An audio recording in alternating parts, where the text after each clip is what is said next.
Darling, you know that I want things to go our way.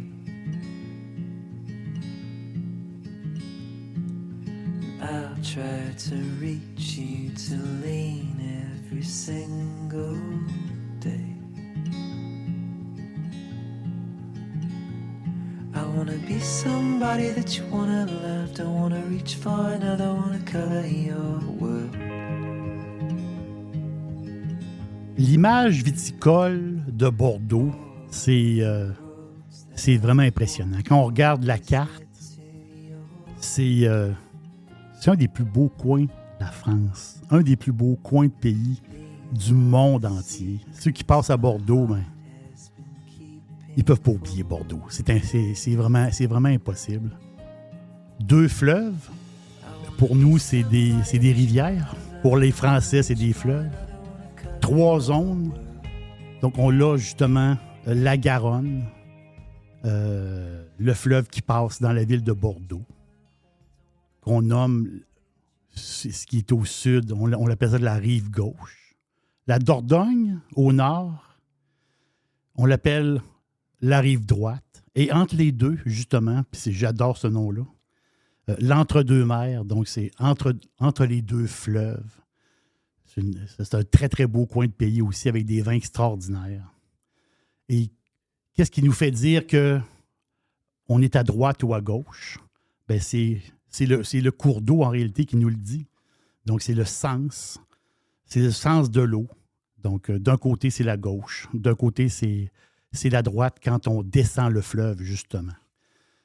J'ai eu le pur bonheur dans un podcast. Merci beaucoup d'écouter mes podcasts, vraiment. Là. Merci d'être là. Dans un podcast, je vous ai parlé du fameux Clarendelle. Clarendelle avec le château Aubryon. J'avais reçu Mme Morgane Renaud. Puis pour moi, c'était une expérience fantastique parce que Morgane, c'est une fille de la région. Puis elle nous a parlé de son Bordeaux natal. C'était vraiment, vraiment le fun. Aujourd'hui, là, je suis vraiment, vraiment content. Je suis content de vous le présenter. C'est une chance qu'il soit de passage à l'auberge. Je vous présente Dominique Hébrard. Dominique Hébrard qui est, on va le dire, c'est un grand maître, très humble. Et Dominique Hébrard qui est du château. Un château extraordinaire. Je le vois, il rit devant moi.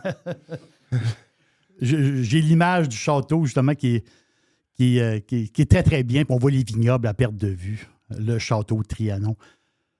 Je peux vous tutoyer, M. Hébrard? Avec grand plaisir. Oui. Dominique, merci d'être de passage à l'auberge.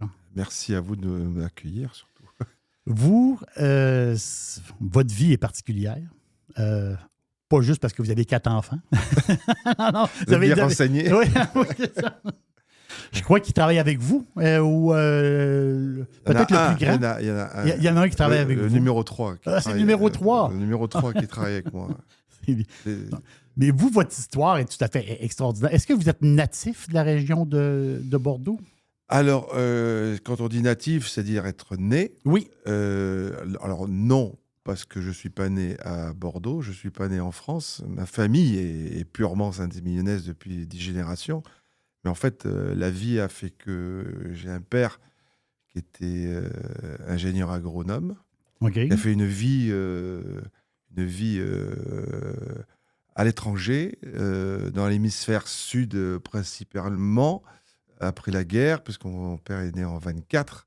Et donc, il est parti rapidement au Vietnam, travailler et s'occuper de plantations d'EVA. Et donc, il est parti là-bas travailler. Ma mère l'a rejoint. Ils se sont mariés là-bas. Mon frère aîné est né à Saïgon. Après, il y a eu les événements que nous connaissons et qui ont fait que. Donc, il s'est retrouvé par sa boîte déplacée dans un autre continent, qui est l'Afrique. Oui. Exactement, le Congo belge à l'époque et nouvellement aujourd'hui République démocratique du Congo. Oui. Et c'est là où je suis né. parce qu'il s'occupait aussi de plantation d'EVA, de café, cacao, etc. Donc ça a duré, j'ai vécu là-bas 5-6 ans. Et comme il était ingénieur agro de formation et que parallèlement du côté de ma maman, nous étions propriétaires et la chance et le luxe d'avoir une propriété viticole à Saint-Émilion qui est Cheval Blanc, qui fait partie des top 5 ou 6. Non, vous étiez propriétaire par rapport à votre mère, c'était sa famille à elle? Alors, de côté familialement, du côté de ma mère. OK. Et donc j'avais un oncle et grand-père qui s'occupaient de cette propriété jusqu'en 1968-67. Et le problème, c'est qu'ils sont tombés malades et qu'à cette époque-là, il fallait quelqu'un pour prendre la suite de cette propriété, qui faisait déjà des excellents vins grâce à un très gros terroir, parce qu'on parle toujours de grand vin, mais s'il y a grand vin, il y a terroir derrière. Bon, on pourra en parler, si vous voulez, plus tard. Et donc, nous sommes rentrés. Alors, il y a eu des événements aussi au Congo qui a déclenché un départ un peu précipité. Et en fait, ça tombait bien parce que le seul en fait, de la famille qui était capable de reprendre cette activité de viticole, c'était mon papa, qui avait déjà une formation d'ingénieur agro. Et on est rentré en France, on est venu habiter à Cheval Blanc. Il est reparti à la faculté d'œnologie où il y avait à l'époque le grand professeur Émile Pénaud, reconnu et ultra reconnu dans le monde. Donc, il a refait une formation un peu accélérée à la faculté. Être agronome, on n'est pas vigneron dans le sens qu'on n'est pas... non, mais... s'occuper d'une vigne, s'occuper c'est pas la même business. Alors, c'est pas le même business, mais mon père, familialement, est issu de la région de Libourne. Ma maman, évidemment, est libournaise et saint-émillonnaise. Donc, on est les pieds dans le vin. Bon, et donc, le vin, ça. il connaissait un petit peu quand même. Oui. Et familialement, du côté de mon père, ils étaient aussi un peu viticulteurs, négociants en vin, Libourne. Il y avait un négoce important, actif depuis longtemps. Et du côté de mon père, ils étaient aussi négociants en vin. Donc, tout ça, il y avait déjà... le racinaire était quand même bien implanté. Et donc, il connaissait quand même un petit peu la partie.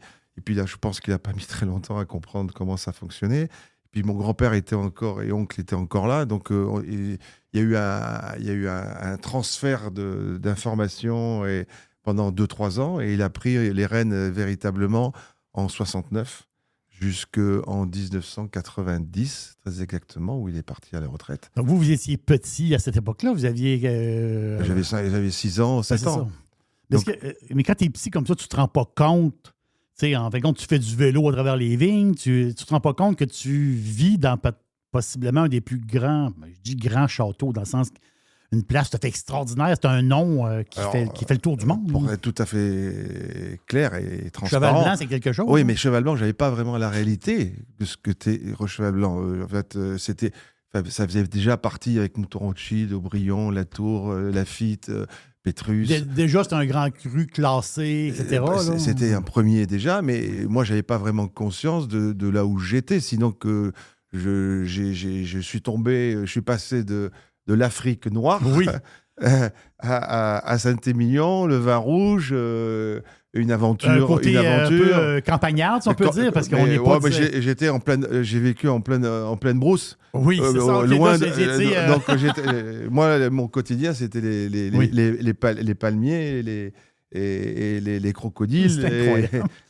Les éléphants, et je marchais pieds nus et je grimpais au cocotier, quoi. Je veux dire, j'exagère un petit peu, mais mes meilleurs copains, en plus j'étais blond aux yeux bleus, donc évidemment, ils étaient tous noirs à côté, et c'était mes meilleurs amis, et j'ai passé des moments, et ça m'a aussi formé, je pense, sur plein de choses. Encore aujourd'hui, toute ma vie, le continent africain, j'adore.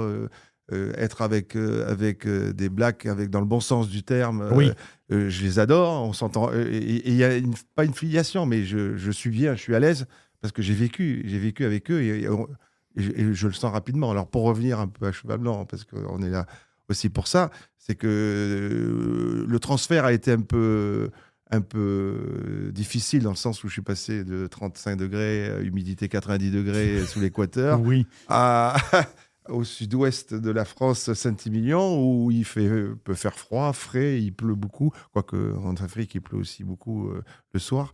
Donc ça a été... oui, j'ai mis un petit peu de temps pour m'acclimater. J'ai appris à lire et écrire. C'est ma maman qui m'a appris à lire et écrire. Parce qu'il n'y avait pas d'école, tout simplement. Donc il a fallu aller à l'école. Donc c'est pas forcément le plus simple. J'ai pas été le plus doué non plus. Pendant un certain nombre d'années aussi, où j'ai mis un peu de temps à essayer de me mettre le cerveau en mode scolaire, respect des choses. Mon père m'a vite remis d'équerre en me disant, écoute, Coco, ça va être comme ça. Et on a la chance d'être dans un endroit absolument incroyable. Et puis j'ai adoré. J'ai adoré parce que j'ai passé du temps avec le chef de culture, avec le personnel de la Oui, il y propriété. a côté formateur. Et puis on apprend en mettant les mains dedans. Exactement. Donc je vais être très direct, mais les coups de pompe dans le cul, j'en ai pris un paquet et mérité. Et puis on m'a répété suffisamment que c'était un métier d'une grande humilité, qu'on apprenait au contact des autres et que si un jour je rentrais dans ce schéma-là, eh bien, il fallait aussi pouvoir montrer au personnel comment il fallait tailler, comment il fallait tomber les bois, à quel moment il fallait ramasser les raisins. Enfin bref, il y a tout un environnement. Petit, vous êtes les deux pieds dedans, comme on dit. J'ai eu Mais cette histoire-là me fait un peu penser à mon histoire. Moi, je suis un fils de restaurateur. Donc, dans mon enfance, j'étais dans la cuisine du restaurant. Donc, je n'ai pas connu d'autre chose. Mon enfance, c'est la cuisine du restaurant. Donc, un vigneron, c'est un passionné, oui, mais c'est un commerçant. Il y a une entreprise, on a des employés, il faut que ça tourne. Donc, et là, vous êtes, mettons, à l'adolescence, vous êtes dedans. Là. Vous travaillez avec votre père, vous travaillez... J'essaie de faire des études. Oui. Déjà. Entre-temps, oui. Je rentre, je suis pas vraiment très doué. On me met pensionnaire à Bordeaux. On est chez les frères chrétiens à Saint-Genès. Un pensionnaire. Pensionnaire. Oui. Comme je suis un peu, j'aime bien mettre le bazar et en 2 mots foutre le bordel. Ah, c'est votre style, ça. Donc ça a duré 6 mois et je me suis fait virer de Saint-Genès. Et mon père m'a dit, bon, allez, ça suffit, on va te mettre dans une boîte à bac. Et je suis allé, je me suis retrouvé dans un endroit qui m'allait parfaitement bien, dans un collège au bord du canal du Midi, à côté, dans Lot-et-Garonne, à Tersac, et où c'était un collège où on travaillait le matin, on faisait du sport l'après-midi, parce que j'avais besoin de faire beaucoup de sport à côté, j'avais beaucoup d'énergie. Et en plus, si on n'avait pas la moyenne, on était collés les week-ends.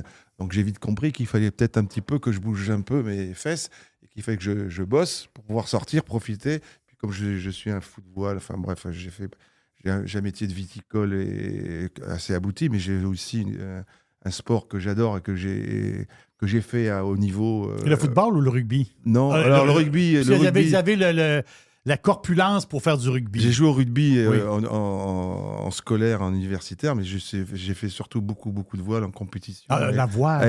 Et à haut niveau. Ah oui? Voilà, à haut niveau. Donc, j'ai des passions. J'ai la vigne et le vin, évidemment, c'est ma passion de cœur. Mais côté sportif, j'ai fait aussi d'autres choses. On va peut-être pas en parler parce qu'on va y passer des heures, mais je suis un compétiteur, j'ai horreur de perdre. Et quel que soit le sport que je fais, il faut que ça vienne. Et perdre, ça dure pas longtemps, mais j'aime pas ça.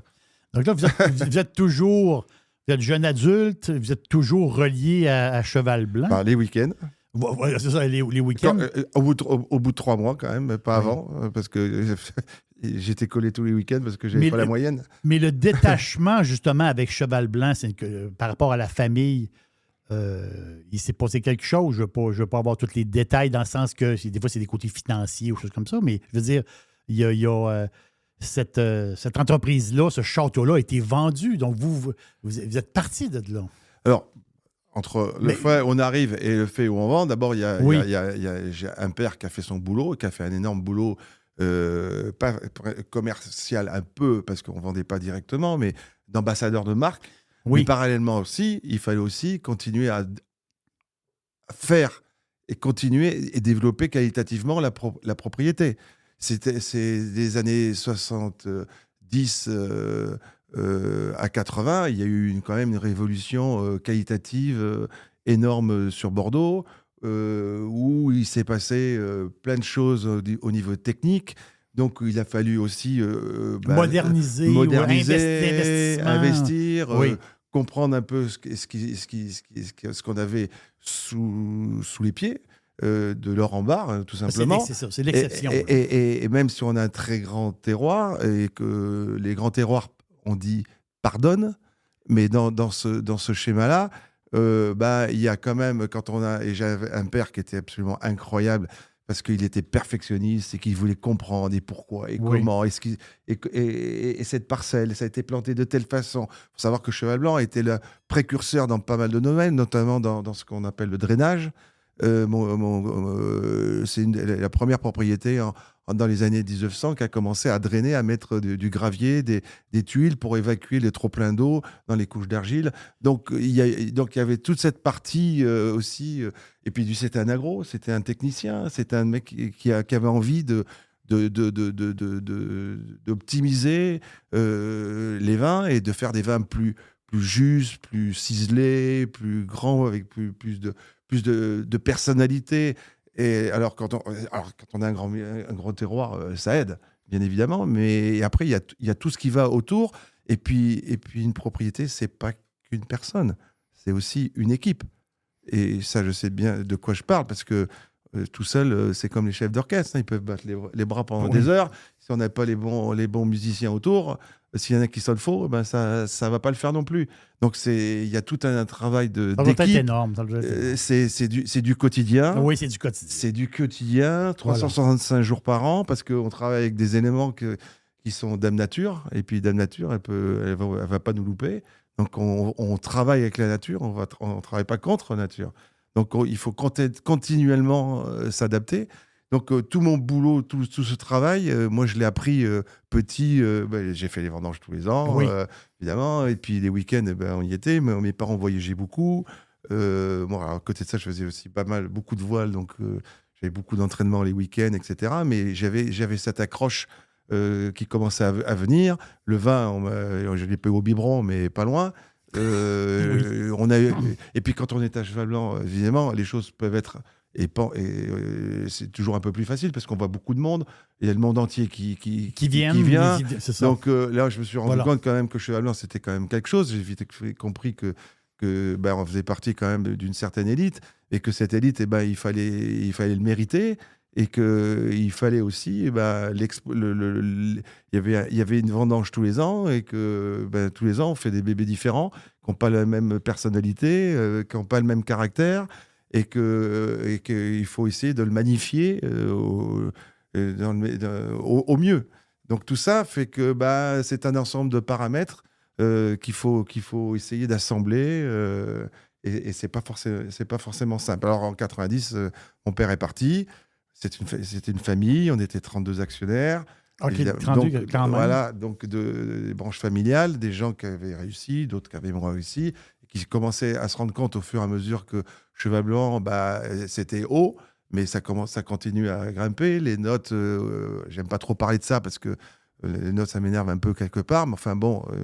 il faut passer par là. Ça passait aussi un peu par là. Il y a des investisseurs dans le sens qu'il y a du monde qui achète votre vin quasiment pour l'investir. Et puis les grands restaurants... Il y a le phénomène Parker. Oui, exactement. Oui, le phénomène arrivé Parker, aussi. Donc, exactement, les cotations. Voilà, alors c'est terrible, oui. c'est terrible, c'est terrible. Et quand on est très bien noté, mais pour ceux qui sont moins bien notés, ça peut être compliqué. L'avantage avec Parker, ça a toujours été quelqu'un de très carré, réglo, et qui était capable de se remettre en cause. Oui, je me suis trompé, j'ai pas bien goûté ce vin en primeur. Par contre, en bouteille, le vin est bien meilleur. C'est ce qui se passait souvent avec Cheval. Il goûtait pas forcément toujours très bien. Alors, quand je dis pas très bien, c'est très belles notes, mais par rapport à des vins comme la Tour Mouton ou la Fique, qui prenaient des 97 ou des 98, on en avait 95 ou 96, ce qui n'était pas catastrophique non plus. Par contre, en bouteille et après mise en bouteille, les regoûtés, on était toujours tout bien mieux noté après qu'avant. Alors, vaut mieux que ça soit comme ça que l'inverse. Quelle histoire. Si vous voyez- Il y a une pression, pareil. Alors, Une la certaine pression, pression. il y a une pression, mais une pression qui est bien intégrée. Alors, quand on est à cheval, c'est facile, hein, parce d'abord, il y a des moyens, on peut investir, on peut continuellement essayer d'avoir un coup d'avance, regarder ce qui se passe autour techniquement, que ce soit au niveau des vignobles, au niveau chai, technique, cuverie, thermorégulation, barrique, des essais. Enfin, bref, quand on a les moyens de bosser, c'est toujours mieux. Et là, vous êtes parti. Vous êtes parti de Cheval Blanc. Vous aviez à peu près quel âge à ce moment-là, avec le détachement? Alors après, je suis sorti du nid, entre guillemets, Oui. parce que j'ai fait des études et je suis parti après travailler aux États-Unis 1 an chez Mondavi. Apprendre aussi, mon père m'a dit maintenant, allez, ciao. Mondavi qui est immense. Là, Voilà, mais à l'époque. il était plus petit, c'est ça, oui, ouais, peut-être. Et, C'est ça, et Bob Mondavi qui était copain avec mon père et il m'a dit je t'envoie mon fils, il faut qu'il apprenne l'anglais et puis qu'il voit autre chose, Oui. etc. Donc, quand tu appelles Robert Bob, c'est que tu le connais bien. Bah, C'est- et Bob Mondavi. Margaret. J'adore ça. Tim, Michael, oui. Oui, c'est ça. On les connaît, je les connaissais bien et. Enfin, ils m'ont pas fait de cadeau non plus parce que j'étais pas. Et puis surtout, mon père avait bien dit à Bob, mon fiston, il faut qu'il en chie. Oui. Faut qu'il en chie bien comme il faut. Hein, tu vas le mettre bien dans. Donc j'ai passé plus 6 mois ou 7 mois dans les vignes avec les Mexicanos. Ah oui. Et alors là, par contre, on leur met des coups de poing dans le cul parce que les mecs ils roupillaient sous Oh, oui, OK. les vignes. Ils prenaient des petites vacances, Voilà, comme on dit. Oui. Et l'hiver, il y avait aussi des périodes de gel. Dans le gel, il faut allumer des pompes parce qu'on arrosait pour protéger les vignes du gel. Enfin bon, bref, j'ai fait tout le cursus viticole avec eux jusqu'au vendange. Et donc j'ai travaillé dans les chais. Enfin bref, j'ai appris le métier sur le tas.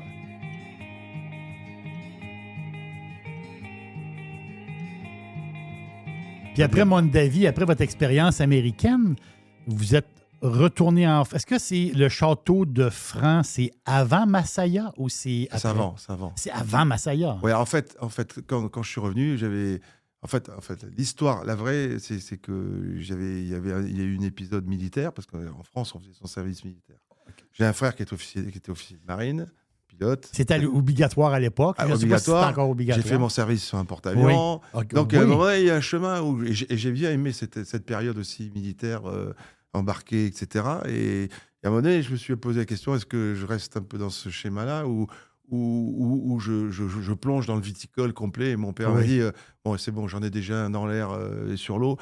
Toi, tu vas, si tu peux, ça serait bien parce que là, un pied à terre. Un pied à terre. Donc, j'ai pris ce chemin et je regrette pas. C'est encore une fois, c'est un métier passion. Donc, j'avais envie de bosser pour moi parce que j'ai un caractère bon, comme ça, je suis gentil et sympa, etc. Mais j'ai un caractère assez fort. Vous êtes entrepreneur. Oui, et puis j'avais pas envie de bosser pour les autres. Oui. J'avais envie de bosser pour moi, donc j'ai monté ma boîte de négoce. Voilà, donc j'ai monté un magasin de vin à Saint-Émilion. OK, un magasin directement... de vin. Oui. De vin, parce que j'avais pas un rond et que mon père m'a dit tu veux monter, tu te démerdes. Voilà, comme ça. Donc, OK, je me démerde. Donc, j'ai monté un magasin de vin. Donc, je me suis fait mon cash de départ en vendant du vin à Saint-Émilion. Après, je me suis fait un petit bureau derrière le magasin et j'ai commencé à bouger avec ma petite valise et mes échantillons et ma voiture. Voyageur de commerce, comme on dit. Exactement. Et je suis monté en Belgique, au Luxembourg, etc. Et j'ai monté mon affaire qui s'appelait la Maison Hébras. Et donc, je suis passé de 0 de chiffre d'affaires, enfin 0 en tant que négoce, à quasiment 17-18 millions d'euros de chiffre d'affaires. Incroyable. Donc, j'ai eu du personnel, j'ai eu des chais, j'ai eu des cuves, j'ai fait des assemblages, j'ai fait tout ce métier de négociant à Libournais, et j'ai acheté en primeur des grands crus classés, etc. Et donc, j'ai fait ce métier de négoce pendant de de 83 à 2000, à 2010, 11, et j'ai vendu parce que j'en avais marre. J'en avais marre pour X, Y raison, et j'avais envie de me recentrer sur mes vignes. Et alors que toutes ces années-là, j'étais négociant, Oui. mais j'avais acheté Château de Franc avec Hubert de Bois, qui est propriétaire de l'Angélus. En fait, quand nous, on était amis d'enfance. Oui. Et en fait, OK. pour parler de l'histoire, cette histoire qui est une histoire, comment dire, on était, il y avait Dominique Hébrard, fils de Jacques Hébrard, Château Cheval Blanc. Il y avait Hubert de Bois, fils de Jacques de Bois, Château Angélus. Et ça nous prenait la tête. Parce que être le tampon fils d'eux, ça, c'était pour moi insupportable. J'ai envie d'exister en tant que Dominique Hébrard C'est compréhensible. C'est compréhensible. et prouver qu'on était capable de faire Oui. quelque chose par nous-mêmes, Hubert comme moi. Et donc, on s'est mis en quête de trouver une propriété. On n'avait pas un rond. Hein. On n'avait pas un rond. Et donc à Saint-Émilion, c'était pas possible. C'était en 85, exactement. Et donc, je venais juste de monter ma boîte de négoce. Hubert venait juste de finir ses études d'œnologie, avait commencé à prendre son premier millésime. Hubert, je crois que c'était en 84, si je me souviens bien. Donc, on était minots, jeunes, un peu insouciants, complètement accros de faire quelque chose. Il nous fallait trouver une propriété. Et puis, on s'est par amis, par des amis communs, on a trouvé cette propriété en Côte-de-Franc, qui est une petite appellation à côté de Saint-Émilion, qui est à 15 km, sur un superbe coteau, argilo-calcaire, un truc de malade, avec un vieux château du 11e, 9e, 11e siècle. Bon, c'est pas ça qui nous intéressait vraiment, mais il y était. Et par contre, au niveau terroir, c'était magique. Alors, on a acheté une douzaine d'hectares. Hein. Alors, il fallait emprunter. Mais pour emprunter, il fallait que nos parents, nos pères, soient cautions. Considère la caution, exactement. Oui. Les cocos, ils n'ont pas voulu nous mettre un centime. Et pendant 15 jours, 3 semaines, ils nous ont mis la pression en disant ouais, peut-être qu'on va le faire. Mais en fait, ils nous ont poussé pour savoir notre détermination à acheter vraiment, etc. En fait, on savait qu'ils s'étaient mis d'accord avec le Crédit Agricole, enfin la banque, le bon sens près de chez vous. Vous savez, chez nous, le Crédit Agricole, c'est important, et surtout dans le domaine viticole. Et donc, on a su après qu'ils ils ont vu que j'étais vraiment dit intéressé. OK, mais ils ne l'ont pas dit. C'est ça. Et au dernier moment, au moment de signer le notaire nous a dit bon, c'est bon. Et c'est pas nos parents, c'est pas nos pères qui nous l'ont dit, c'est le notaire qui nous a dit c'est bon, vos pères ont signé la caution. Donc, on a emprunté. Beaucoup d'argent. Mais à l'époque, ça coûtait des sous, mais c'était pas Saint-Émilion, c'était gérable. Et sur un compte d'exploitation et sur une propriété comme ça, on savait qu'on allait en baver, on savait qu'on n'allait pas gagner d'argent pendant un certain nombre d'années et qu'il fallait arracher, replanter, faire ce boulot de viticulteur qu'on aime et qu'on adore. Hubert sortait tout juste de sa faculté d'œnologie. Moi, je rentrais des États-Unis, j'étais négociant, mais j'avais quand même un peu quelques notions de viticulture et de technique. Et on s'est embarqués tous les deux en 85, main dans la main. Et cette propriété de 85 jusqu'à 2023, on est passé de 9 hectares à 40 hectares. On en a fait une vraie marque. Une vraie marque. Une vraie marque solide, aujourd'hui, qui était incontournable. On faisait Château de Franc et Cerisier, que Pierre-Luc connaît bien, et qui a été vendu au Québec pendant de longues années. Et on a vendu la propriété cet été parce que Hubert avait pour des raisons qui lui sont propres, il fallait qu'il réalise ça. Moi, je pouvais racheter éventuellement cette partie, parce qu'on était à 50-50 sur cette propriété. Et mes fistons étant pris aussi, un à Trianon, les deux autres dans du négoce bordelais, et ma fille qui n'est pas dans le métier du vin. Donc, on a vendu, et pas le hasard de la vie, mais l'Angélus a racheté Château de Franc, parce qu'ils ont une partie commerciale négoce et ils avaient besoin de vignobles de qualité pour alimenter cette gamme négoce, etc.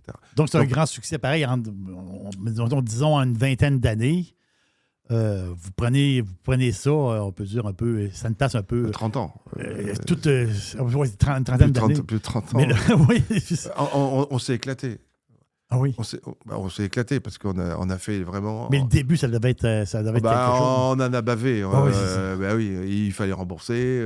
On savait que ça coûtait de l'argent et on a mis des années avant que gagner l'argent. Par contre, quand on a commencé à en gagner, on en a gagné et on a pu développer, construire un nouveau chez. Enfin bref, on a développé le. Mais quand même, il faut vendre nos bouteilles.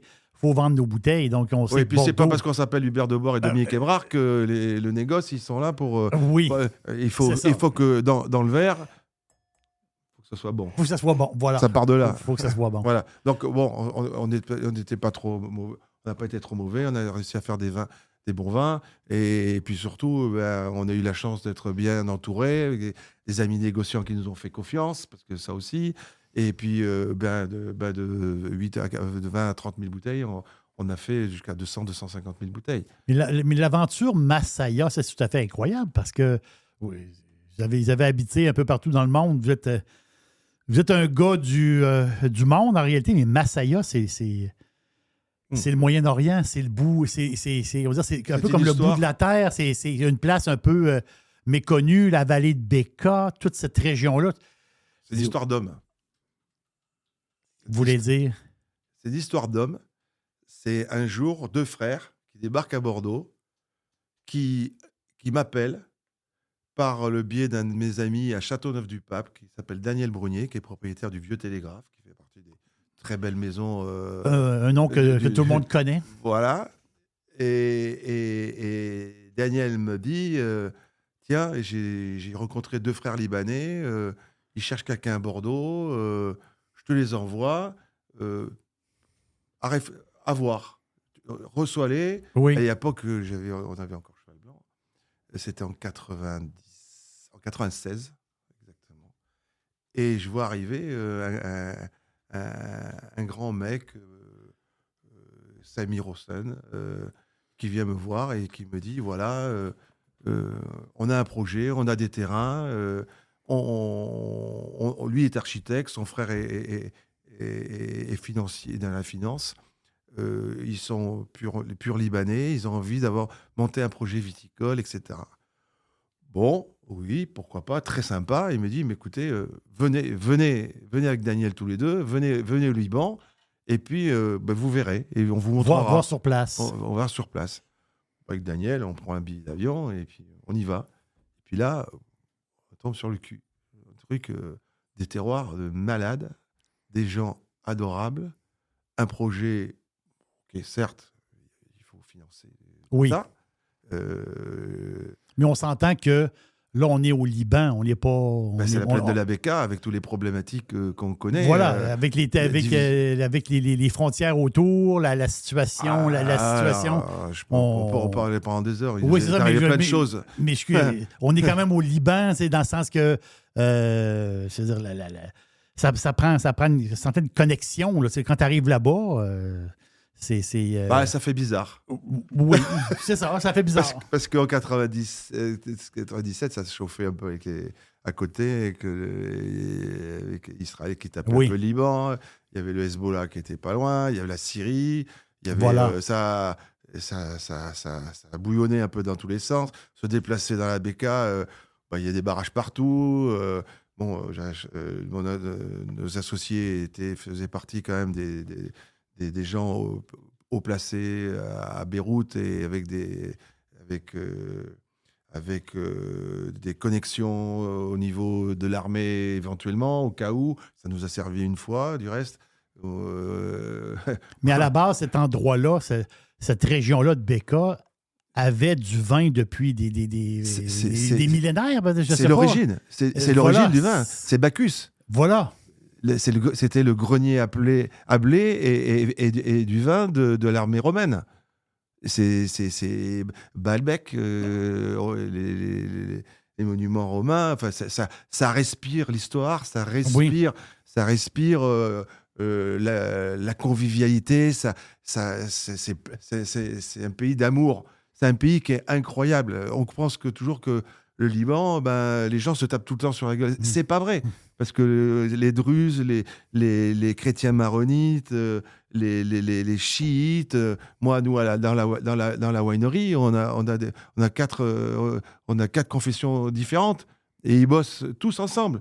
Alors, sauf que le chrétien maronite, lui, il va déguster du vin, alors que les autres n'en boiront pas. Mais ils se respectent, Oui. ils travaillent ensemble, C'est extraordinaire. ils mangent ensemble. À Zarlé, à côté, le village, il y en a un qui va à la mosquée et en face, il va à l'église. Et ils sortent, ils vont pas boire un coup ensemble, mais presque. J'exagère, mais il y a pas. Moi, j'ai jamais vu depuis 97, avec nos employés, on n'a jamais eu de problème.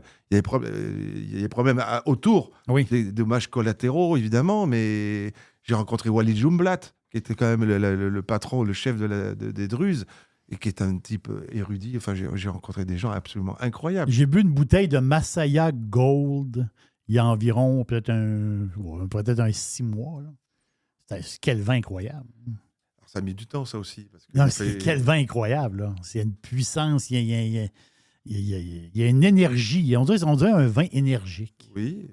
C'est passionnant. À l'image du pays et du peuple qu'il faut respecter, parce que c'est vraiment un pays incroyable. J'ai jamais vu un pays où ça rit, ça chante tous les jours, 7 jours sur 7. Il n'y a pas de dimanche, il n'y a pas de lundi, il n'y a pas de samedi. Ça rigole. Et parce qu'ils savent que demain, on ne sait pas ce qui peut arriver. Oui. Même aujourd'hui, à Beyrouth, là, j'ai un ami qui était là, qui m'a envoyé des photos, que j'ai envoyé visiter Masaya. Et il m'a dit, le rooftop à Beyrouth, c'était blindé de personnes, et c'était un mardi soir. Et il m'a dit, mais je ne comprends pas. Il respire la vie. Oui. Et donc, bravo, surtout, si vous écoutez, allez au Liban. Êtes-vous encore attaché à Masaya? Oui, vous êtes encore toujours attaché? associé. Toujours associé? Toujours associé, bien sûr, avec Daniel Brunier. Tous les deux, on s'adore, on est amis, potes, copains comme cochons.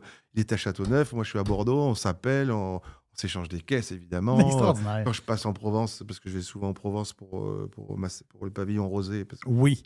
Donc, Pavillon rosé, on va en parler. On va en ouais, glisser un petit mot tout à l'heure. Voilà. On s'aime beaucoup. Voilà.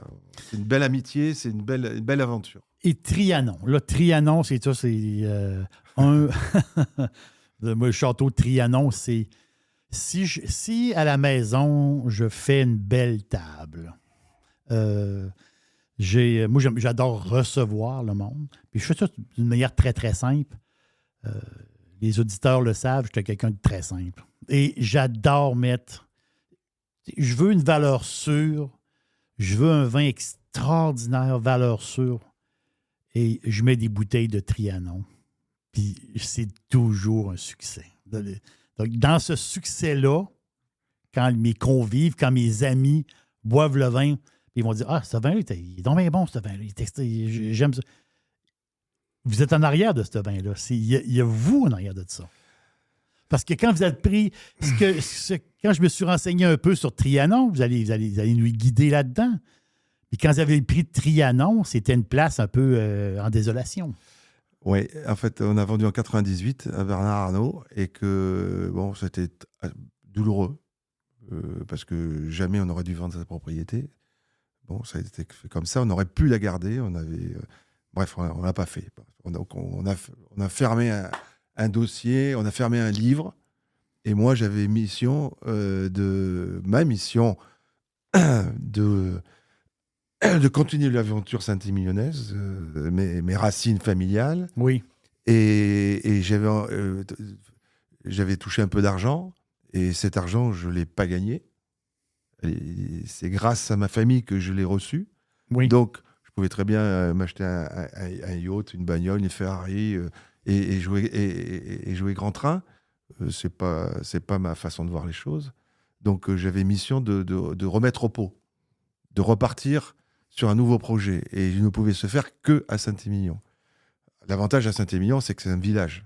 C'est tout petit. C'est tout petit. Et les alentours, c'est petit aussi. Donc, on y a j'y ai quand même pas mal d'amis. Et que quand quelque chose se passe vous à le savez. Saint-Émilion, je passe pas par une agence X ou Y. Non, c'est ça. Vous Et êtes en au fait, courant de tout. l'histoire, je vais vous la faire, c'est simple, mais c'était en septembre 2000, très exactement. J'étais en pleine vendange à Château-de-Franc. J'étais avec mon ami et associé Hubert de Boire. Et il arrive de l'Angélus et pour manger. Et il me dit, Dom, il y a un truc à Saint-Émilion, il y a Château Trianon qui va être à vendre. Ça appartient à une vieille famille parisienne. C'est pas sur le marché.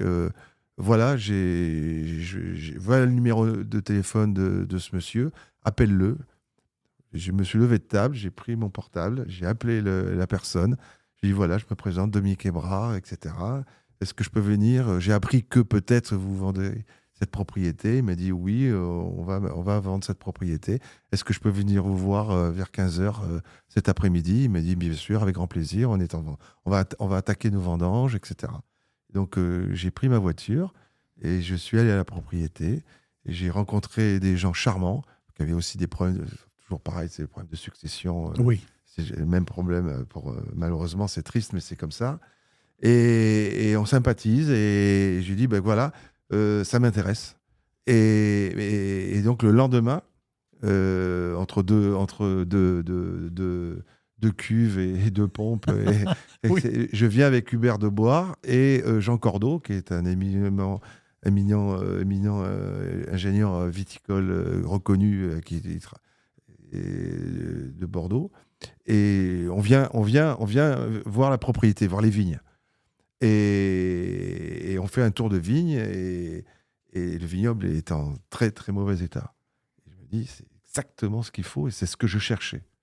De sortir des strass et paillettes et repartir sur un projet viticole à zéro, c'est exactement ce qu'il me faut. Alors évidemment, on paye un peu moins cher, bon, ça c'est un autre sujet. Mais par contre, il y a beaucoup d'argent à mettre après derrière.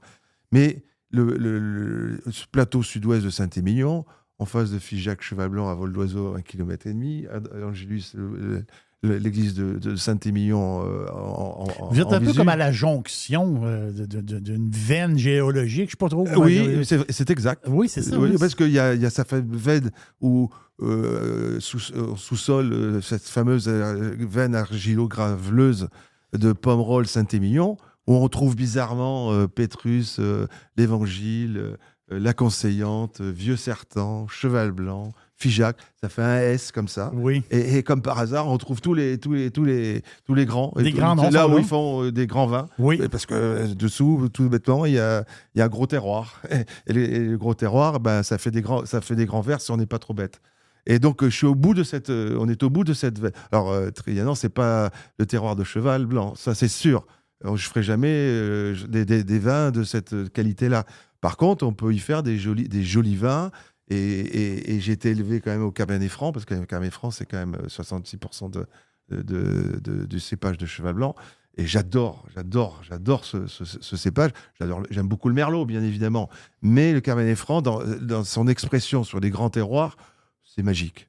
C'est magique. Et je retrouve un peu différemment aujourd'hui ces Cabernet Franc que j'ai plantés, parce qu'il n'y en avait pas beaucoup. J'en ai planté, j'ai diminué le pourcentage de Merlot sur Trianon pour planter des Cabernet Franc. J'ai planté un petit peu de Cabernet Sauvignon parce qu'il en faut un peu. C'est un peu quand même la colonne vertébrale du vin et on en a besoin. Et l'histoire du Carmenère. C'est incroyable. Histoire, ça. Oui, parce que là, ce fameux jour où je viens avec Hubert et Jean Cordeau, ce monsieur a commencé un peu les vendanges, puis il nous dit là, monsieur, il faut que je vous montre cette parcelle. Là. Elle ne mûrit jamais. Okay, oui. Elle ne mûrit jamais. Plus. Je suis obligé, je les ramasse quand même, mais ils ne sont pas mûrs. Et je vois Jean Cordeau qui se met à l'arrêt comme un chien, vous savez, derrière un faisan. Il regarde ça et il me dit mais monsieur, c'est pas du Merlot, c'est du Carmenère. Mais non, la déclaration de plantation, il y a écrit Merlot, etc. Oui. Mais monsieur, je vous le dis, c'est mon boulot, je vous le dis, c'est du carménère. Et le carménère, ça mûrit pas en même temps que les merlots. Ça mûrit après les Cabernet Franc, Cabernet Sauvignon. C'est les derniers, je crois. C'est les derniers, c'est le dernier à la liste. C'est ça. Voilà. Ah bon, d'accord, etc. Et alors, le problème, c'est que Hubert Debord est avec moi, et à l'époque, il était président du syndicat viticole de Saint-Émilion. Donc je dis à Hubert, le carménère, c'est autorisé dans l'aire d'appellation, l'histoire, là, parce que bouge pas, lui-même, il ne savait pas. Et il appelle le syndicat viticole et il dit, regardez un peu dans les dossiers. Parce que dans l'histoire, dans l'historique, je crois que ce raisin-là vient historiquement de Bordeaux. Il vient de Bordeaux. De la rive gauche du Médoc. Voilà, c'est sa place originale. Absolument. Parce que les fans de Carmenère, ceux qui aiment ces vins-là, belle puissance, ceux qui adorent manger un bon steak et un bon Carmenère, souvent ils regardent du côté du Chili. Absolument. Qui sont bien meilleurs que chez nous. Ils sont extraordinaires. Oui. Mais c'est pour ça que le Carmenère, dans la tête des consommateurs, c'est des vins chiliens. Mais on sait que c'est là qu'il est né. Il arrive de chez vous, mais il est très peu utilisé, autrement dit. Là, vous en mettez un petit peu pour... je ne l'ai pas mis, il y est. Ah, ils ont déjà 50 ans ou 60 ans. C'est oui. des vieux, c'est déjà vieux. vieux. C'est déjà vieux. Et aujourd'hui, ils ont près de 70 balais. Et donc, du coup, on s'est amusé. On s'est amusé à les vinifier, évidemment séparément. On s'est amusé. J'ai demandé à mon ami Jacques Lurton, qui est consultant un peu à l'international et qui faisait du vin au Chili, et donc qui avait vinifié des carménères. Et je lui dis, écoute, Jaco, viens me filer un petit coup de main, parce que là, je ne sais pas, je ne connais pas. Donc, on a essayé de les faire techniquement différemment en vinification intégrale, c'est-à-dire en barrique. On les a fait en cuve inox, on les a fait en pigeage. Bref, on a essayé de le faire un peu dans toutes les situations pour voir un peu techniquement ce qu'on pouvait faire de mieux.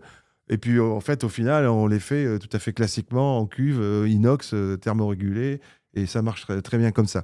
Alors, le carménère, c'est pas...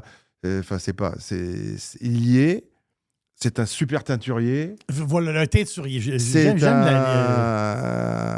En termes de complexité aromatique, c'est assez intéressant. C'est un peu nez de syrah, un peu épicé, poivré.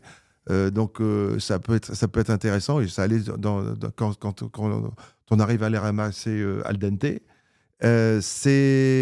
Par contre, en bouche, c'est un peu simple. Ça manque de chair, ça manque de volume. Donc, même en monocépage, c'est pas très, très intéressant. Par contre, à l'assemblage, parce que nous, à Bordeaux, on fait de l'assemblage.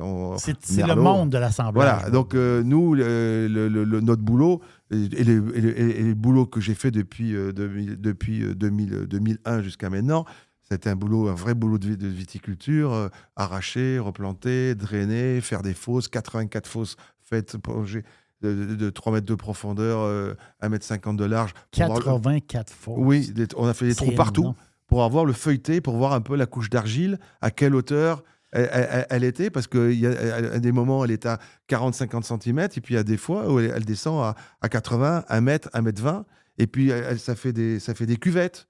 Et donc, dans ces cuvettes, il y a de l'eau, parce que l'argile, c'est une éponge, et à un moment donné, quand elle sature, elle est hermétique, et ça fait des poches d'eau.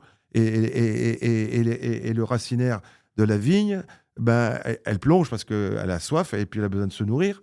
Donc elle plonge dans la poche d'eau et puis elle s'asphyxie, tout simplement. Vous vous mettez la tête dans l'eau et vous allez mourir. Donc le pied, c'est exactement la même chose. Donc on a fait une carte assez précise du sous-sol de Trianon, et puis à partir de là, on a drainé, on a mis des draps pour évacuer ce trop-plein d'eau. Et là où il y avait la couche d'argile assez linéaire, on n'a pas été obligé de drainer. Donc on a fait un vrai boulot de cartographie géologique pour savoir exactement d'où on partait. Et après, on a adapté les cépages et les porte-greffes, j'espère au bon endroit. A priori, ça a l'air de le faire, grâce aussi à l'expérience qu'on a j'ai aussi avec Cheval Blanc, avec un pépiniériste qui s'appelle Pépinière Mercier en Vendée, sur lequel nous, on avait fait des sélections massales. Donc, Jean-Pierre Mercier, qui était un ami de mon père, quand j'ai acheté la propriété, il m'a dit, on va bosser ensemble là-dessus. Et donc, j'ai été aidé aussi. Hein. C'est pas moi tout seul, je ne suis pas grand-chose. C'est un vrai travail d'équipe, de gens, de passionnés. J'ai la connaissance. Voilà. Puis, exactement. Et puis, et Hubert, évidemment, il est consultant, et c'est mon ami, il nous aide un peu sur. En fait, on est tous consultants de consultants. parce que Mais nous, vous êtes vous-même consultant, Et je suis je crois, moi-même. pour certains endroits dans l'Afrique du Sud où oui, ils vous ont demandé votre avis. En fait, quand vous avez travaillé là-bas. j'ai bossé sur Constance-Aglaine à Constantia, mais parce que c'est un nouveau vignoble qui venait d'être planté. Vous étiez là. J'adore ces vins-là, moi. Ah, mais c'est. J'adore ces vins. J'adore ces vins-là. L'Afrique du Sud, c'est encore un monde à part. On pourrait faire une émission pendant 3 heures. Okay. Mais moi, j'ai tout mon temps. On peut y aller. Prochaine visite à l'auberge. Ah, mais si vous commencez à me brancher sur les. Oui, je comprends. Là, je risque pas de m'électrocuter, si vous voyez ce que je veux dire. C'est un pur passionné. C'est incroyable. Non, donc voilà, donc Trianon, c'est une aventure humaine, c'est une équipe incroyable. Je crois que j'ai la même équipe depuis 12 ans ou 13 ans aujourd'hui. J'ai une jeune œnologue qui s'appelle Alizée, qui est topissime, qui est passée par la case Angélus. C'est souvent la gare de triage Angélus, parce qu'ils prennent beaucoup de stagiaires de différentes parties du monde, mais aussi des Français.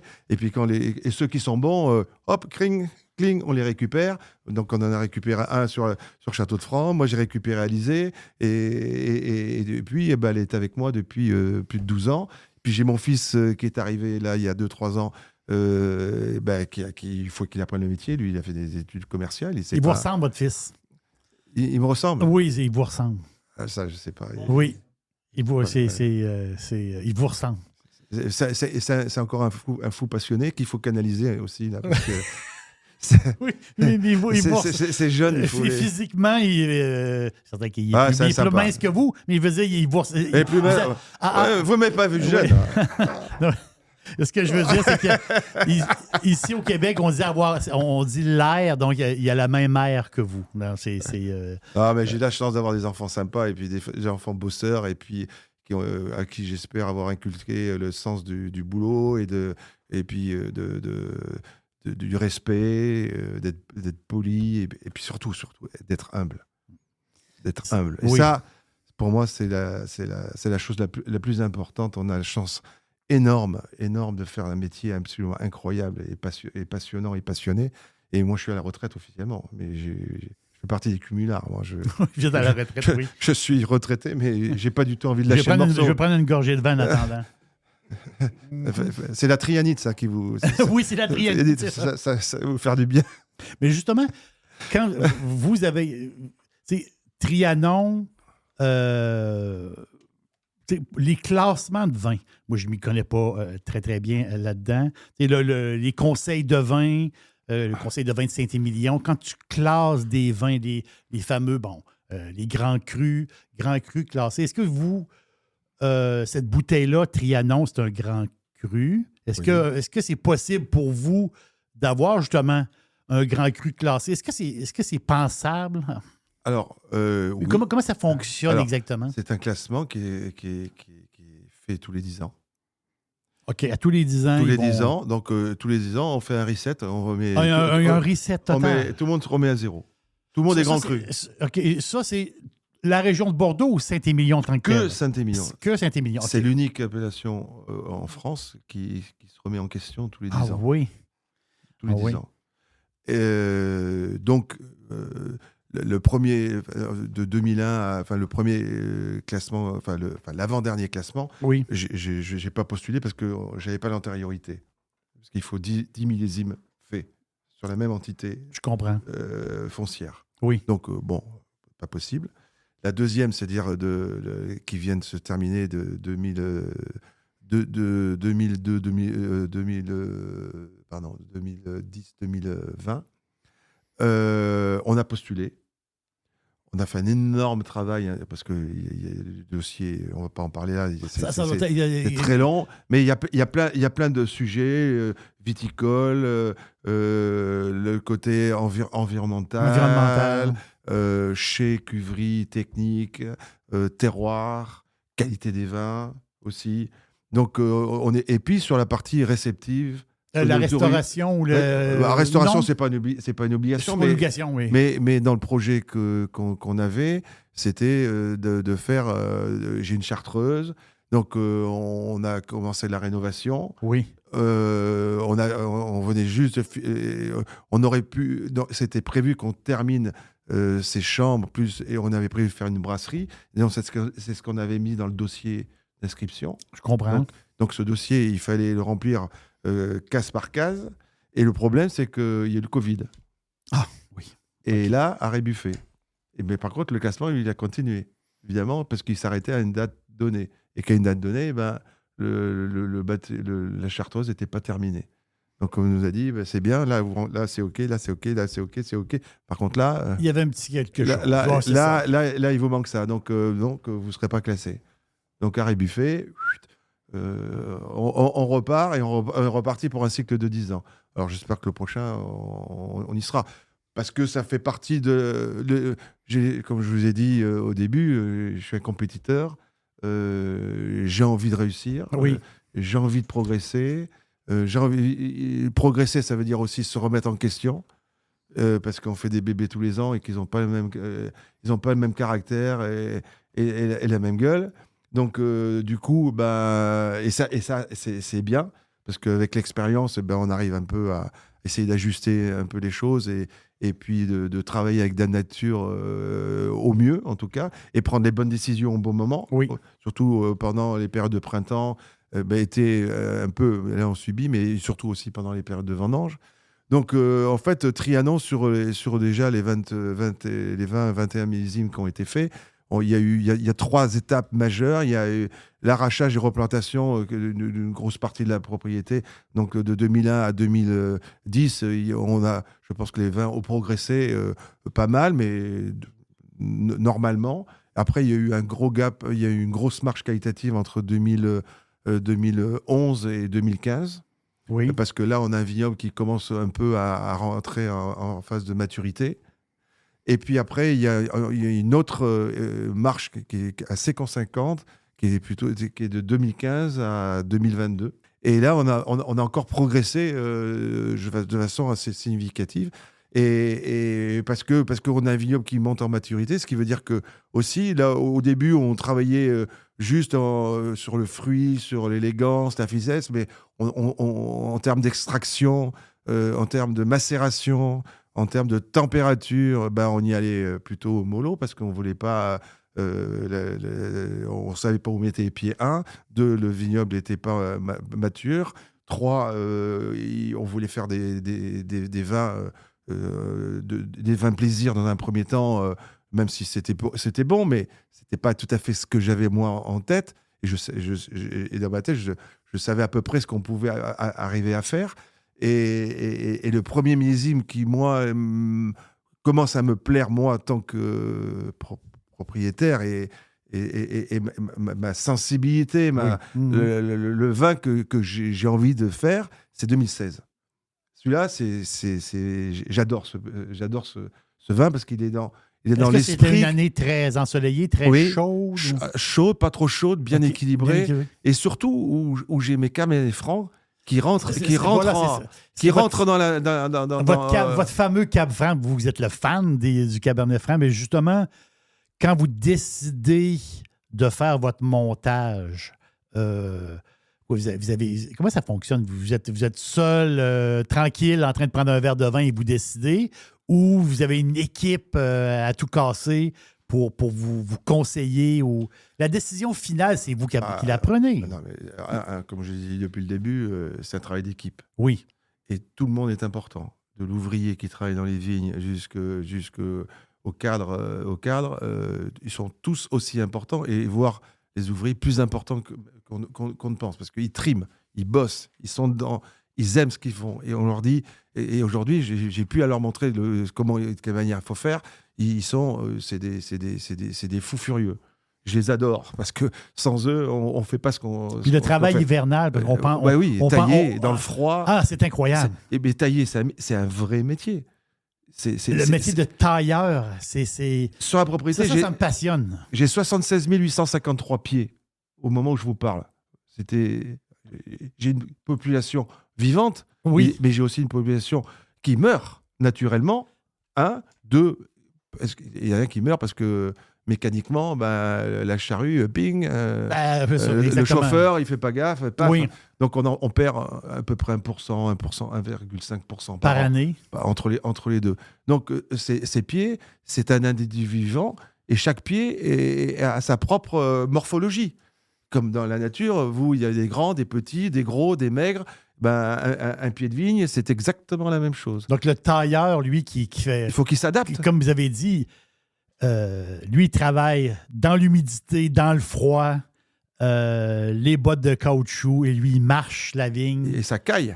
Oui. Il fait froid. Peut-être pas aussi froid que chez vous, mais... Non, mais c'est un travail incroyable. Ce qui veut dire que lui, quand il bosse, il faut qu'il réfléchisse comment il va tailler la vigne. Parce que chaque pied, il va pas se présenter de la même chose.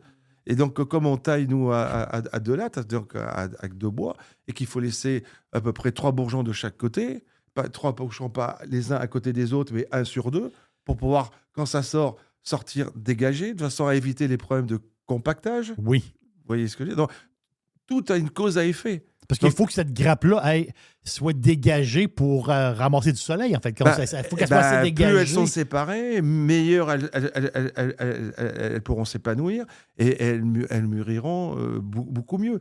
Sachant qu'en plus, l'opération au mois de juin, on va faire ce qu'on appelle du décompactage.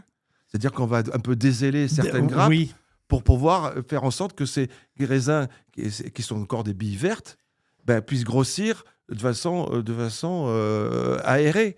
Donc, et après, on fait aussi des vendanges vertes. C'est-à-dire qu'on va aussi couper des raisins. Enlever des feuilles aussi. Alors, on effeuille. Aussi. On effeuille côté levant, pas le côté couchant. Surtout en ce moment. Là, ces dernières années, autrefois, on faisait couchant, levant d'abord et fin août. Donc, vous voulez dire le lever du soleil, c'est ça que vous voulez dire? Voilà, le lever du soleil. Et fin août, début septembre, on effeuillait le côté couchant. Sauf que là, avec les chaleurs qu'on a eues, etc., on ne touche plus au couchant. Okay. On effeuille que le côté levant. Et après, on passe dedans pour essayer d'équilibrer le nombre de grappes par pied.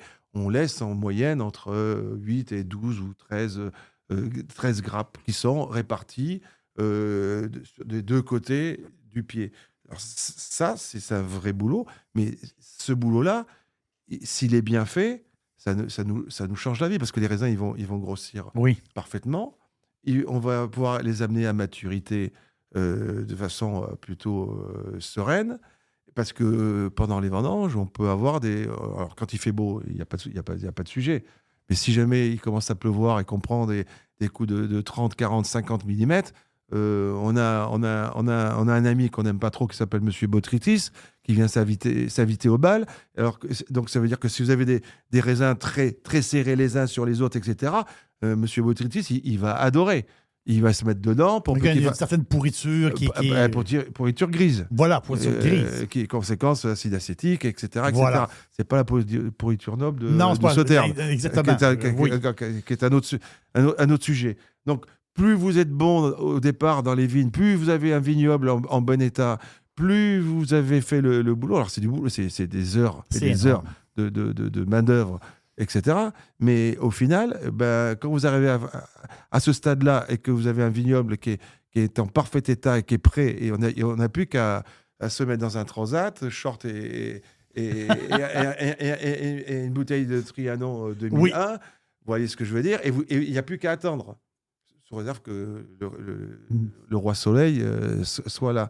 Et quand on arrive, justement, quand on sort ce jus-là tout à fait extraordinaire, quand on commence à faire nos montages, comme je vous parlais tout à l'heure, la façon, comment ça fonctionne pour faire les montages, dans le sens que qui prend les décisions? Alors, Est-ce que vous faites déjà des types de montages différents et là, vous goûtez? Comment ça fonctionne exactement? Alors là, les décisions, on les fait en équipe avec aujourd'hui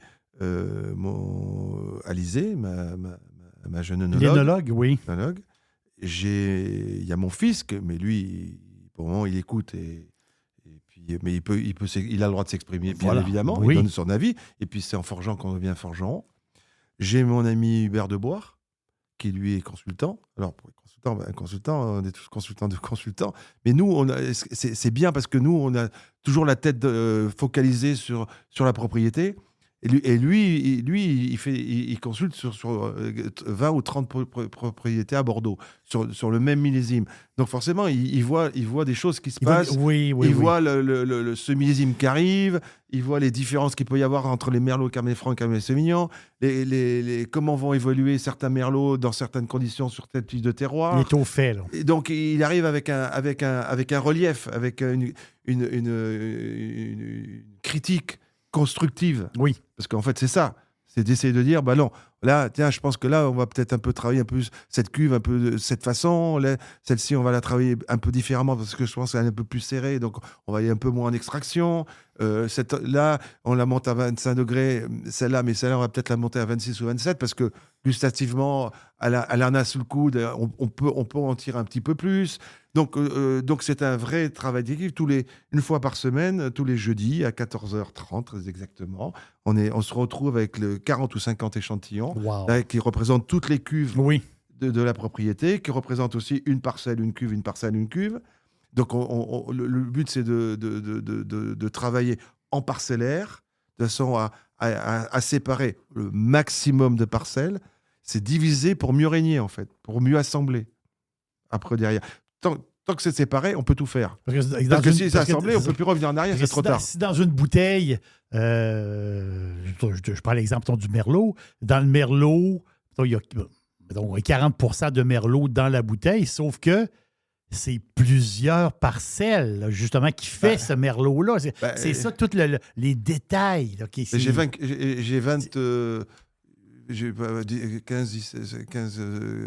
15 cuves de Merlot. Sur les 15 cuves, je n'ai pas forcément 15 cuves qui vont rentrer en premier vin. Et j'aurai 15 cuves, mais j'aurai 15 cuves avec des identités différentes. Oui. Qui ne vont pas se goûter pareil. Parce que chaque parcelle a sa propre identité et chaque année, elle peut être différente. Oui. Alors, globalement, au bout de 20 ans, c'est vrai que je sais quelles sont les meilleures parcelles qui vont, a priori, rentrer en premier vin. Puis j'en ai d'autres qui ne sont pas encore, qui rentrent pas, soit parce qu'elles sont trop jeunes, soit parce que le vignoble il commence à vieillir, ou parce qu'il n'y avait pas le bon porte-greffe à l'époque. Quand je l'ai acheté, c'était comme ça, je ne l'ai pas arraché. Donc ça veut dire qu'à terme, il faudra l'arracher pour replanter. Donc elles ont chacun leur personnalité. Et donc tout le travail, la magie de l'assemblage après, derrière, cette cuve, ça, bon, pas de problème, ça passe en premier vin. Celle-ci, je ne sais pas très bien encore, on va encore attendre un peu. Une semaine plus tard, oui. on la ragoûtera, on verra en fonction du travail qu'on va lui faire en cuverie, c'est-à-dire l'arroser, monter les températures, faire un peu plus de macération, etc. Donc on va voir comment ça va évoluer, si elle prend dans le bon sens ou si elle décroche un peu. Les cabernets, c'est pareil, c'est 5 cuves de cabernet, une cuve de cabernet sauvignon, une cuve de carméner. Donc au final, et puis j'ai des cuves inox qui sont toutes thermorégulées, en chaud ou en froid, donc je peux chauffer la une, refroidir la deux.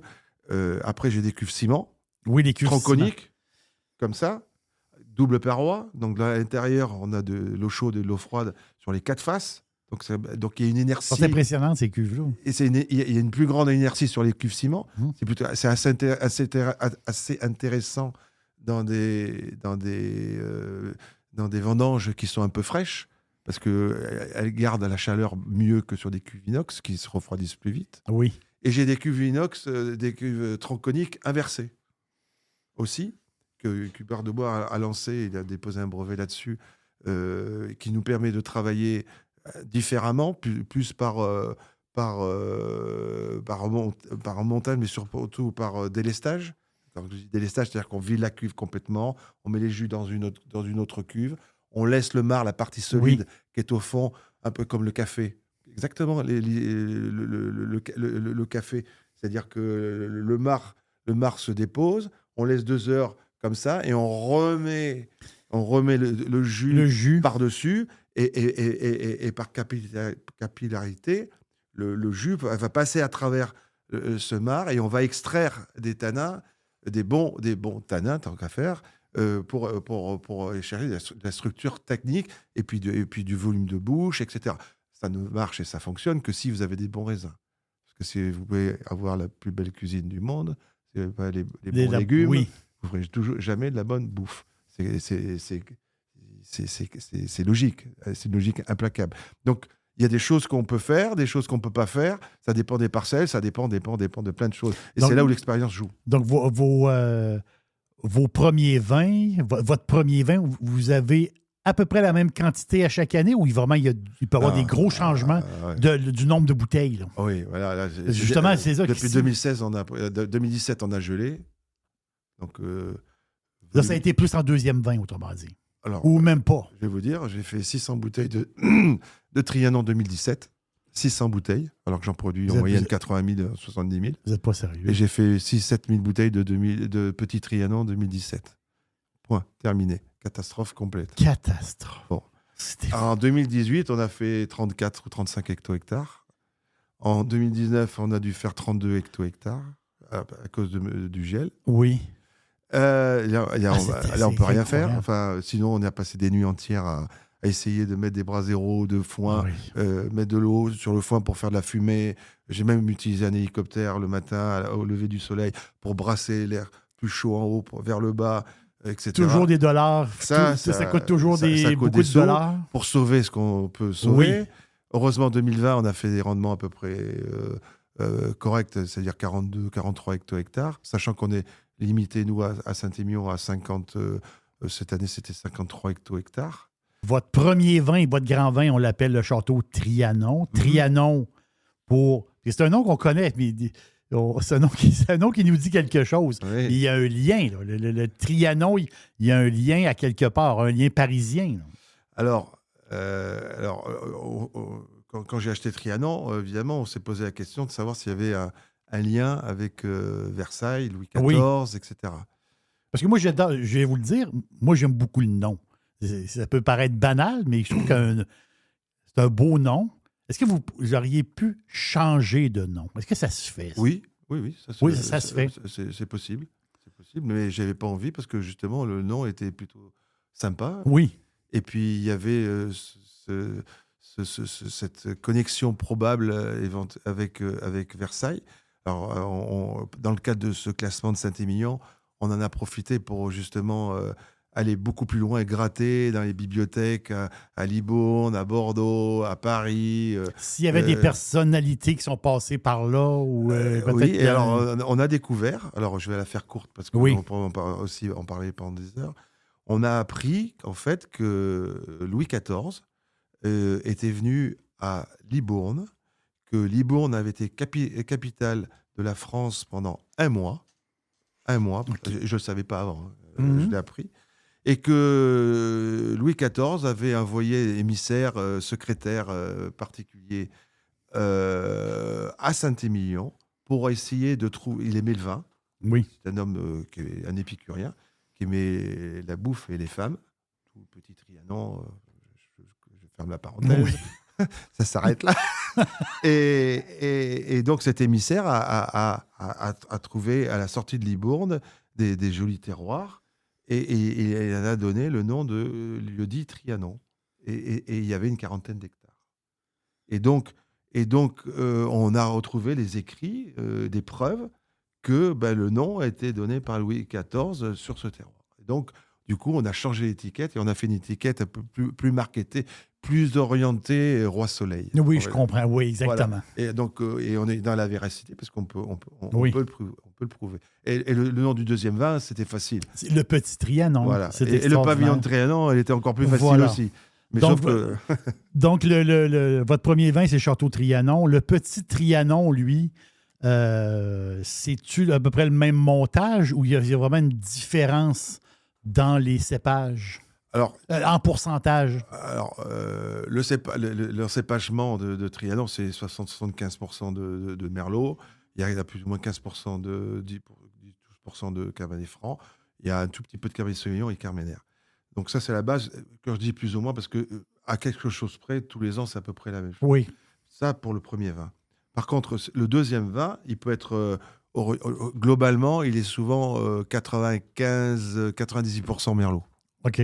Il peut y avoir de temps en temps, si ça décroche, les Carmenères, parce qu'il a plu et qu'on ne peut pas faire... Oui. Et ils sont intéressants comme teinturiers. Donc, le petit Trianon, c'est principalement du Merlot.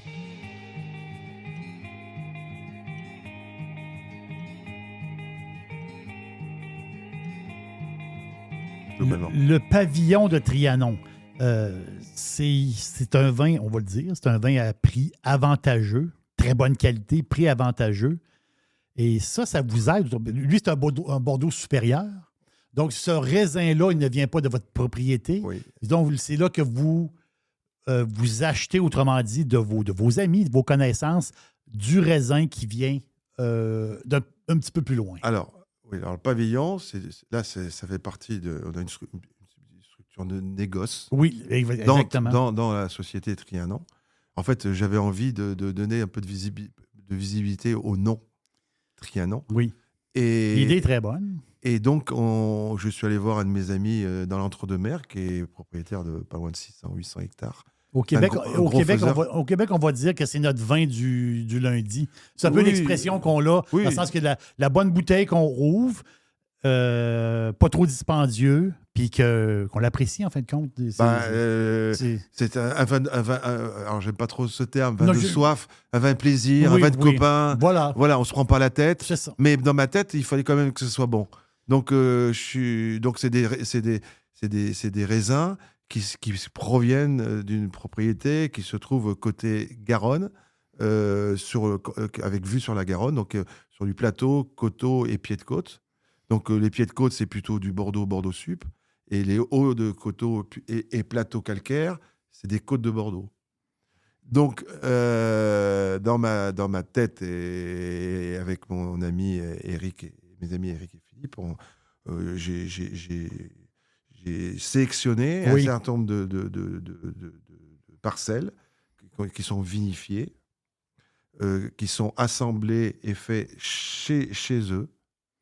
Donc, je fais mon propre assemblage et on met les vins en barrique, pas de barrique neuve, des barriques d'un vin en règle générale. Et c'est des bases principalement de Merlot, parce que le Merlot, c'est tout le côté rond, charme, gourmand.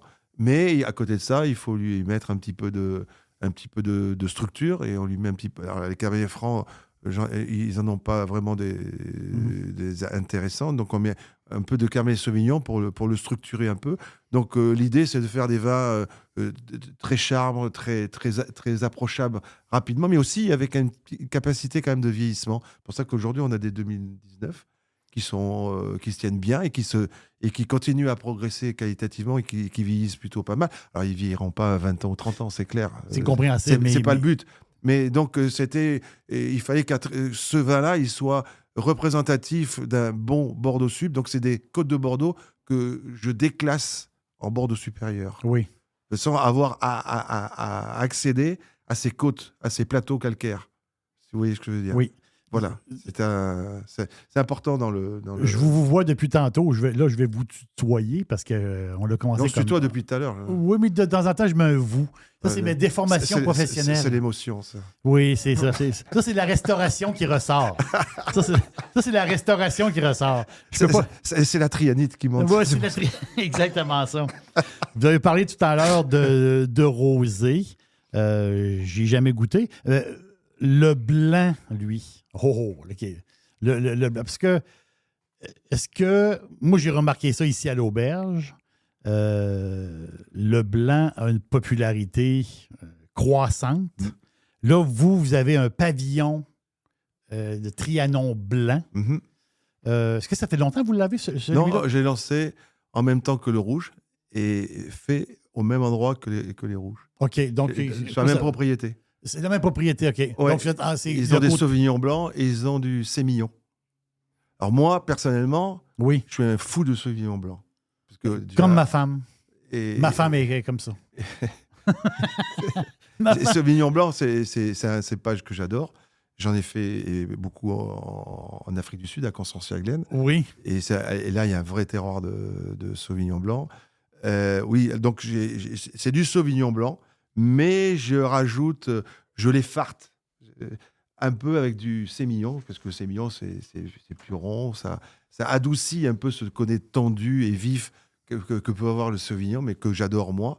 Mais commercialement, je sais que par expérience, il faut un petit peu les farter, un peu les arrondir, leur arrondir un peu les fesses. Vous voyez ce que je veux dire? Oui, je comprends très bien. J'aime l'expression. Et donc en fonction du millésime, on fait ces 80-90% de Sauvignon blanc et un petit peu de sémillon. Et pour le rosé, Ah, ça, c'est une aventure. Là. alors, rosé. Là, ben, vous avez des connexions un peu partout. Donc, vous avez des amis à une place qui fait très beau et très chaud. Et vous avez... Alors, on fait du rosé à Bordeaux. Hein. Sur la même propriété, j'aurais pu faire du oui? rosé. Bien sûr, parce que après, il y a deux façons de faire du rosé. Soit par pressurage, soit par saignée. Oui, c'est ça. Il y a deux façons. J'en ai fait déjà, j'en ai même fait à Trianon comme ça pour rigoler, pour les copains. Mais je trouve que c'est pas... Bon, c'est bon. Mais moi, je suis un fou de Provence. C'est pas plus compliqué que ça. J'aime cette région. J'y vais souvent. J'y ai des amis. Et il y a un vrai terroir pour ça. Et puis le rosé, c'est les cigales. C'est la baie de Saint-Tropez. C'est une bouteille de vacances. C'est convivial. Voilà. Mais je voulais que ça soit bon. Parce que, encore une fois, j'étais un peu élevé, c'est un peu du luxe, mais dans des choses de qualité, il vaut mieux pas ou peu boire, mais autant qu'on boit, autant bien boire. Et je pense, moi, personnellement, et ça n'engage que moi, encore une fois, j'ai des amis bordelais qui font d'excellents rosés et c'est très bien. Mais moi, j'avais envie de faire un rosé de Provence. Et donc, je suis allé me perdre à moitié dans cette belle région de Provence, à Grimaud, très exactement. Et là, il y a des terroirs, ils ont des terroirs surtout qui entourent toute la baie de Saint-Tropez, Oui. qui sont quasiment les plus beaux terroirs pour faire des rosés. Et donc, j'élabore avec l'œnologue local dans la cave de Grimaud des rosés, et des rosés que j'adore. Donc, j'aime bien ces rosés un peu tendus, pétales de rose, qui sont dans le plaisir, mais pas dans le côté édulcoré, trop gourmand. Il faut qu'il y ait une belle tension, une belle vivacité, un bel équilibre. Et là c'est le bonheur. Je trouve mon bonheur à chaque fois quand je fais mes assemblages sur place. Pour apprécier un vin, pour apprécier Trianon, Château Trianon, c'est quoi le top bouffe? Là? Mettons quelqu'un, vous voulez conseiller quelqu'un, vous êtes, mettons, on est assis à une table, puis là, ce soir, on boit, parce que moi, je vous l'ai dit tout à l'heure, moi, si j'ai une bonne table, je mets des bouteilles de Trianon, tout le monde est heureux. Mais par rapport à l'accord mets-vin, il y a du monde qui sont plus sensibles à ça. C'est quoi la bouffe qui est conseillée avec votre premier vin? Là? Votre Trianon, votre marque. Si je vous réponds qu'on est plutôt un couteau suisse, ça vous va? Oui. J'aime ça. J'aime ça. Mais c'est compliqué. Après, ça dépend ce qu'on aime en style de bouffe. Moi, personnellement, je suis un viandard. Moi, une bonne côte de bœuf sur les sarments, sur les sarments avec un Trianon 2016 en bouteille. On est en voiture. Là, c'est parfait. C'est le bonheur total. Je suis un homme heureux, quoi. Mais après, vous savez que le rouge, ça peut aussi marcher très bien sur le poisson. Un bar ou le Sibas, comme je ne sais pas comment vous l'appelez ici au Québec, oui. ça le fait aussi. Alors peut-être pas sur un 2016, mais sur un millésime un peu plus fin, comme par exemple un millésime que tout le monde n'aime pas parce que soi-disant que c'est un mauvais millésime, 2013. qui est pour moi un millésime qui va être absolument délicieux à boire bientôt, qui commence à se faire et qui est tout en élégance et en finesse, comme les 93 Cheval Blanc, par exemple, que vous connaissez peut-être pas, mais que Non, vous connaissez c'est ça. bien. On en boira, venez me voir. Venez me voir, on en boira. J'ai quelques bouteilles encore. oui. Et Pierre-Luc le sait parfaitement. Mais je vous encourage évidemment à venir nous voir et je vous ouvrirai une bouteille de 93 Cheval Blanc. Ben justement, pour ceux qui nous écoutent, qui sont de passage dans le secteur, on parle beaucoup d'énotourisme. Le monde adore ça. Le monde sont tout à fait passionnés. Il y a des coins de l'Espagne, comme je vous expliquais un peu en dehors des ondes tout à l'heure, j'ai ma sœur qui demeure là-bas en Espagne et je fais un peu de, comment dire, je fais un peu de guide touristique pour des amateurs de vin puis du monde qui aime ça manger et s'amuser. Donc, ceux qui nous écoutent présentement adorent la bouffe, adorent le vin, adorent les voyages. Donc, c'est sûr qu'ils vont passer par chez vous. Donc, qu'est-ce que vous avez à offrir à ces gens-là? Donc, une table, est-ce que vous avez, autrement dit, comment ça fonctionne pour recevoir le monde? Alors d'abord, nous, on est ouvert. On a la propriété est grande ouverte. On adore recevoir parce que d'abord, on n'est pas une marque. Deux, pour se faire connaître, il faut être ouvert et recevoir. Et puis, on adore parler, on adore échanger, oui. Discuter, montrer ce que nous faisons. Après, alors les travaux ne sont pas terminés, mais à terme, on aura quelques chambres. C'est dans le projet. C'est dans le projet. Il y aura 7 chambres, a priori, si tout va bien. Il y a une petite brasserie qu'on devrait faire aussi. Mais ça, c'est un peu le commun. Brasserie, c'est le schéma de restauration, etc. Ça, c'est parce qu'on a besoin d'avoir un flux. Puis on va y mettre 10 millésimes de Trianon. Oui. Des magnums, des demi, quelques vins de copains aussi, de Bourgogne, de Châteauneuf, une bonne bouteille de champagne. Enfin, j'ai un peu dans la tête ce que j'ai. Oui. Voilà. Mais au-delà de tout ça, moi, mes amis, mes clients, je les mets pas dans la brasserie. Je les mets dans la pièce à bottes du château. J'aime bien cette expression pièce à bottes. C'est-à-dire, c'est un endroit où mon équipe mange. Oui. On mange avec mon équipe. Et aujourd'hui, quand on vient à Trianon, que je reçois à déjeuner, il y a une pièce en pierre aujourd'hui qu'on est en train de terminer. Avant, on était dans une autre pièce. Mais enfin là, elle va être terminée dans quelques semaines. On mangera là avec mon équipe. Il y a une cheminée et il y a une petite cuisine. Et il y a 2 tables. Extraordinaire. Et moi, je veux partager avec mes convives mon équipe. Je veux qu'il y ait une osmose, je veux qu'ils les connaissent parce qu'ils sont sympas, parce qu'ils ont des choses à dire, parce qu'il y a un échange qui se fait. Et ils le méritent. Oui. Ils le méritent, surtout aussi. Alors, on ne regarde pas les heures parce que, évidemment, quand on a du monde...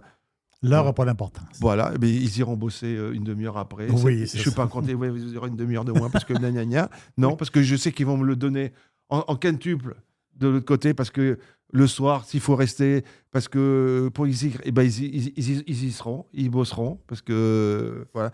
Donc, c'est une famille que j'ai autour de moi.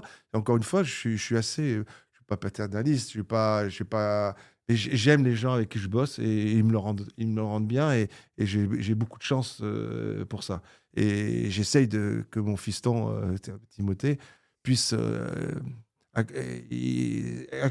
accompagner. Alors, non seulement je crois qu'il l'a compris, mais quelquefois il a fait un peu trop même. Mais j'aime cette pièce à bottes. Oui, voilà. J'aime l'expression. Pièce à bottes entre la table des copains. La table des copains. La table des copains. Et cet été, on a reçu, pas tout le temps, on a eu beaucoup de Québécois, parce que je viens souvent au Québec et j'ai beaucoup de copains, des copains qui sont devenus des amis. Mon agent ici présent m'envoie aussi pas mal de clients. Et donc, pour vous dire que sur le mât, j'ai le drapeau québécois, il a été tout l'été.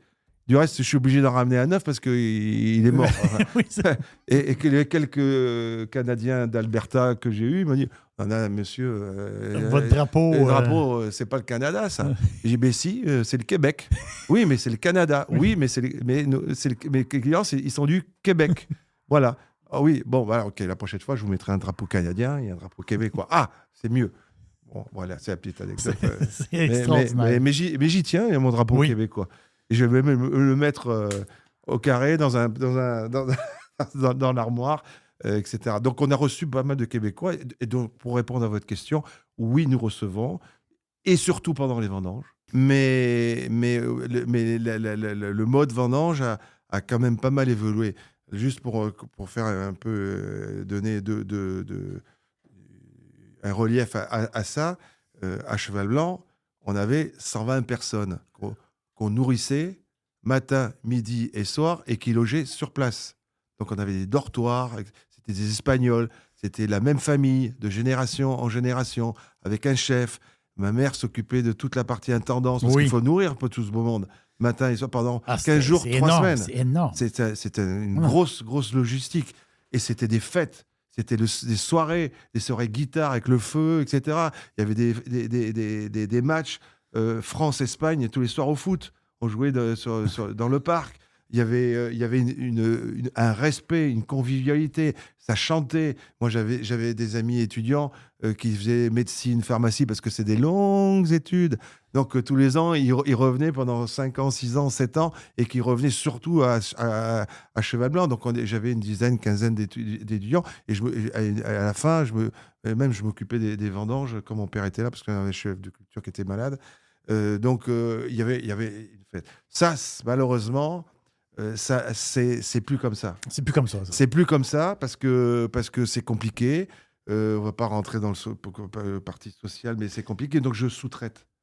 Je prends une société de prestataires qui Vous fournissent des employés. à qui je dis, voilà, tel jour, 8 heures, je veux 30 personnes. 30 personnes. Parce que j'ai un jour, 2 jours et demi. Parce qu'en fait, on commence pas le lundi et on finit quand c'est terminé.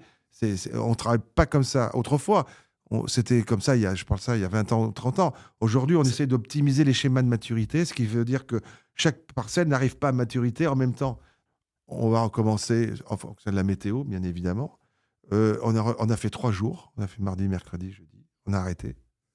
On est repassé à la semaine suivante.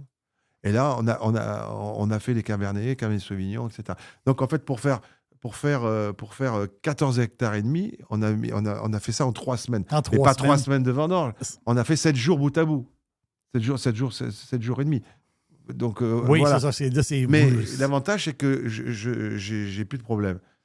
Le problème, c'est le prestataire qui, lui, s'est engagé à me mettre 30 personnes. Exactement. Parce qu'aujourd'hui, moi, je veux bien avoir 30 personnes, localement ou avec des gens, etc. Mais vous êtes sûr que les 30 personnes le matin, vous n'en avez jamais 30. Il y en a un qui est malade, il y en a son fils a les oreillons, oui. Ma femme m'a foutu sur la gueule, donc j'ai la tête comme ça. Enfin, j'exagère, mais... Non, mais c'est ça. J'exagère le truc, mais c'est ça. Oui. Et moi, en attendant, j'ai des raisins à ramasser. Oui, il faut ramasser le raisin. Et on ramasse à la main. Lui, il ne peut pas attendre. Et nous, on ramasse à la main. Voilà. On ne parle pas de machine à vendanger, là. On essaie de faire du haut de gamme. Donc, c'est des cagettes de 20 kilos. Il faut les porter, les mettre sur le tracteur, les ramener au chai. Et au chai, il y a toute la partie réception et machine, table de tri, etc., où j'ai encore du personnel là. Oui. Pour arriver au final, à quoi avoir des... Vous avez le caviar. Des billes, comme on dit. Oui, des belles billes. Des billes rondes, noires, bien black et surtout rien autour. Et surtout pas de matériel végétal qui pourrait traîner. Donc, c'est un boulot. Pour arriver à ça, il faut quand même un petit peu de boulot dans le truc pour pouvoir remplir les cuves, etc.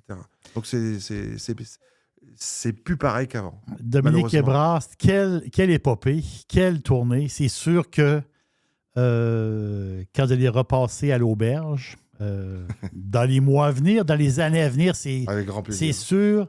On pourra parler de plein de choses comme l'Afrique du Sud, justement, et d'autres anecdotes que vous avez. Je peux vous en parler pendant des heures encore.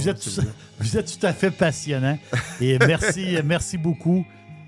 Merci à vous. Le château Trianon, C'est extraordinaire. Goûter à ce vin-là, même on peut goûter plusieurs années, c'est ça qui se fait passionnant. Donc on peut goûter, des fois on se trouve 2 bouteilles de 2 années différentes et avec un peu de pain, tout simplement. Des fois avec juste une petite bouffe très très très simple. Vous allez boire un vin extraordinaire, vous allez boire du Hébrard, c'est ça que vous allez boire. Merci beaucoup Dominique. Merci à vous. Merci.